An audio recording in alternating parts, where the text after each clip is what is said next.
যে সাপোজ তুমি যে বছর পরীক্ষা দিচ্ছ তার আগের বছর প্রশ্ন অনেক সহজ হয়েছে, হ্যাঁ, তো সেই সহজ প্রশ্নে কাটমার্ক ছিল সাপোজ 70। তুমি আগের বছরে সেই সহজ প্রশ্ন কাটমার্ক 70, সেটার উপর ভিত্তি করে তুমি তোমার বছর যে বছর পরীক্ষা দিচ্ছ সেখানে তুমি প্ল্যান করে গেলা যে 70-এ কাটমার্ক হয়, আগের বছরে যেহেতু হয়েছে তবে 80-এ দাগাবো, 85-এ দাগাবো, এরকম তুমি প্ল্যান করে গেলা।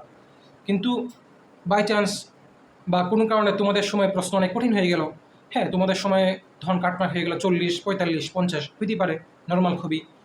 তুমি মাথার মধ্যে সেট করে গেলে 80, যখন তোমার সময় কাটমার্ক হচ্ছে 50 বা 45, তুমি যখন 30 মিনিট পার হওয়ার পরে পরীক্ষার তুমি দাগাবা 25টা বা 20টা, তো মাথার মধ্যে একটা প্রেশার কাজ করবে, খুবই স্বাভাবিক।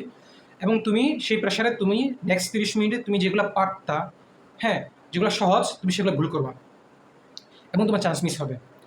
খেয়াল করে দেখো, তোমার চান্স মিস হওয়ার পিছনে বা তোমার পারা জিনিস ভুল করার পিছনে ভিলেনকে, ভিলেন হচ্ছে তোমার সেট করে যাওয়া সেই কাটমার্ক, যে আমি 80টা দাগাবো বা 85টা দাগাবো, হ্যাঁ।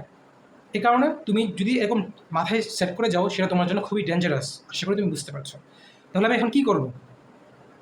তোমার মাথার মধ্যে এই প্ল্যান থাকবে, হ্যাঁ, তোমার মাথার মধ্যে প্ল্যান থাকবে যে যতগুলো সহজ প্রশ্ন আসবে, হ্যাঁ, বা যত সহজ প্রশ্ন, এখানে বুঝবে কীভাবে যে সহজ প্রশ্ন কিনা। সহজ প্রশ্ন বোঝার উপায় হচ্ছে বিগত বছরের থেকে কোশ্চেনগুলো আসছে কিনা। যতগুলো প্রশ্ন বিগত সাল থেকে আসবে, বিগত সালের টাইপ থেকে আসবে, সেগুলো তুমি যদি মাথা ঠান্ডা রেখে তুমি যদি দিয়ে আসতে পারো, তাহলে তোমার চান্স মোটামুটি নিশ্চিত হয়ে যাবে। এখন তোমাদের সময় যদি অনেক কঠিন প্রশ্ন হয়, সাপোজ তোমাদের সময় 40টা প্রশ্ন অনেক সহজ হয়েছে, বিগত বছর থেকে আসছে, তোমাদের সময় কাটমার্ক হবে কিন্তু 40, হ্যাঁ, এই সহজ বিষয়টা মাথা বোঝার চেষ্টা করো যে যতগুলো সহজ প্রশ্ন তুমি যদি সেগুলো জাস্ট ঠান্ডা মাথায় দাগাতে পারো, তোমার চান্স হয়ে যাবে। অলওয়েজ যেটা কথা মনে রাখবা সেটা হচ্ছে সহজ জিনিস ভুল করার কারণে তোমার চান্স মিস হবে, একটা কঠিন প্রশ্ন না পারার কারণে তোমার চান্স মিস হবে না। কোনো এক সময়ে ধরো প্রচণ্ড কঠিন পরীক্ষা হয়েছে, ধরো 100-র মধ্যে 20টা কোশ্চেন অনেক সহজ ছিল, তুমি যদি জাস্ট 20টা কোশ্চেন তুমি সুন্দর করে দাগায় আসতে পারো, তোমার চান্স হয়ে যাবে, কারণ সে বছর কাটমার্ক হবে 20, হ্যাঁ। তো আমার এই পুরা কথার সামারি হচ্ছে দুইটা। একটা আমার হচ্ছে মাথায় সেট করে যাবো না যে কটা দাগাবো, 80টা দাগাবো, 90টা দাগাবো, 101টা দাগাবো, এরকম সেট করে যাবো না, এটা খুবই ডেঞ্জারাস।